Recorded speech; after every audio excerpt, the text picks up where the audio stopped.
नमस्कार दोस्तों, कैसे हैं आप सब। आई होप कि आप अच्छे होंगे और स्वस्थ होंगे। सालों साल पहले एक बुढ़िया सूर्यदेव की भक्त में पूरी तरह लीन थी। वह हर रविवार को सुबह स्नान कर घर के आंगन को गोबर से अच्छी तरह लिपाई करके सूर्यदेव की पूजा करती थी। फिर सूर्यदेव के लिए व्रत रखकर शाम को उन्हें भोग लगाने के बाद भोजन करती थी। उस बुढ़िया की भक्ति भाव को देखकर देव काफ़ी प्रसन्न थे और भगवान की कृपा से उस बुढ़िया को किसी भी तरह की परेशानी नहीं होती थी। उस बुढ़िया की खुशी और प्रसन्नता को देखकर उसकी पड़ोसी को जलन होने लगी। वह बुढ़िया अपनी पड़ोसन के आंगन में बंधी गाय के गोबर से ही आंगन लीपा करती थी। पड़ोसन ने जलन के मारे उस गाय को आंगन की जगह घर के अंदर बांधना शुरू कर दी। अब अगले दिन रविवार को सुबह बुढ़िया को सूर्यदेव की पूजा करने के लिए घर का गाय का गोबर नहीं मिला, जिस कारण से सूर्यदेव की पूजा नहीं कर पाई और पूरे दिन खुद भी भूखी रही। रात में सूर्यदेव उस बुढ़िया को सपने में आए और उससे पूजा न करने और भोग न लगाने का कारण पूछा। जवाब में बुढ़िया ने बताया, घर के आंगन को लीपने के लिए गोबर नहीं था, इसलिए पूजा नहीं कर पाई। पूजा नहीं करी तो भोग भी नहीं चढ़ाया। बुढ़िया की बात सुनकर सूर्यदेव उन्हें कहते हैं कि तुम्हारी भक्ति से प्रसन्न हूँ, इसलिए मैं तुम्हें एक गाय दे रहा हूँ, वो तुम्हारे घर को धन से भर देगी। यह कहते हुए सूर्यदेव उनके सपने से चले गए। अगली सुबह जब बुढ़िया की आंखें खुली तब वह देखती है कि उसके आंगन में एक सुंदर गाय और बछड़ा बंधा हुआ था। यह सब देखकर वह हैरान हो गए। उसे सपने की कोई बात याद नहीं थी। इसे उसने सूर्यदेव की कृपा समझा और गाय को चारा देने लगी। बुढ़िया के आंगन में सुंदर गाय और बछड़े को देखकर पड़ोसन की जलन बढ़ गई। कुछ देर बाद वह बुढ़िया घर के अंदर जाती है और गाय सोने का गोबर करती है।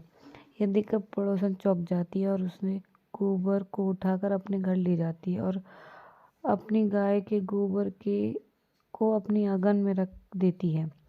यह सिलसिला कुछ दिनों तक चलता रहता है। पड़ोसन धनवान हो गई। इधर बुढ़िया को किसी बात की खबर नहीं थी, क्योंकि वह सूर्यदेव की भक्ति में ही खोई रहती थी। इधर सूर्यदेव को उस महिला की हरकतों पर काफ़ी गुस्सा आता है। उनके गुस्से के कारण धूप काफ़ी बढ़ती जाती है। इस कारण बुढ़िया गाय और उसके बछड़े को घर के अंदर बांध देती है। उसी रात आंधी चलने लगती है, इसलिए वह गाय और बछड़े को आंगन में नहीं निकालती। रात भर गाय घर के अंदर ही बंधी रहती। सुबह जैसे ही बुढ़िया का नींद खुली तो वह सोने का गोबर देखकर हैरान हो जाती है। उस दिन के बाद से रोजाना वह गाय को घर के अंदर ही बांधने लगी। गाय को के सोने का गोबर बुढ़िया धनवान हो गई, जिसे देखकर पड़ोसन और जल होने लगी। पड़ोसन ने जलन के मारे सोने का गोबर देने वाली गाय के बारे में उस नगर के राजा को बता दिया। राजा को जैसे ही सोने का गोबर देने वाली गाय का पता चला तो उन्होंने तुरंत सैनिकों को भेजकर उस महल में लाने के लिए कहा। जब सैनिक बुढ़िया के घर पहुंचे तब वह सूर्यदेव का भोग लगाकर खुद भोजन करने के लिए निवाला उठाने वाली थी। तभी सैनिक गाय और बछड़े की रस्सी खोलकर उन्हें अपने साथ ले जाते हैं। बुढ़िया उनसे गाय और बछड़े को ना ले जाने के लिए प्रार्थना करती है, लेकिन राजा के सैनिकों ने बुढ़िया की एक नहीं सुनते। कुछ ही देर में सैनिक गाय को राजा के पास ले जाते हैं और राजा की सुंदरता को देखकर बहुत खुश होते हैं, उसे अपने पास ही रख लेते हैं। गाय व बछड़े के ना जाने गम से बुढ़िया बिना खाए पिए पूरा दिन सूर्यदेव से गाय और बछड़े को लौटाने की प्रार्थना करते हैं। इधर दूसरे दिन में सुबह राजा सोने का गोबर देखकर हैरान हो जाता है। उधर बुढ़िया भूख प्यासी सूर्यदेव की प्रार्थना में लगी रहती है। बुढ़िया की तकलीफ देखकर सूर्यदेव अगली रात राजा के सपने में आकर कहते हैं कि अगर तूने इस गाय और बछड़े को नहीं लौटाया तो तुम्हारे राज्य पर संकट आ जाएगा, तुम्हारी धन संपत्ति सब नष्ट हो जाएगी।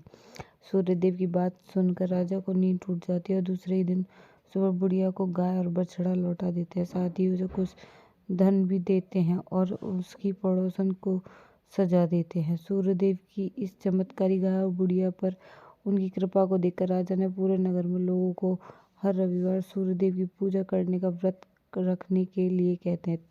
तभी से ही रविवार के व्रत का चलन शुरू हुआ और राजा के पूरे राज्य की खुशियाँ छा गई।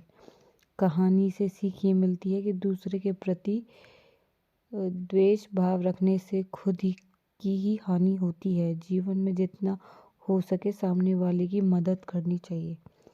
धन्यवाद दोस्तों। अगर आपको मेरी वीडियो पसंद आई हो तो प्लीज़ लाइक शेयर सब्सक्राइब करना ना भूलें।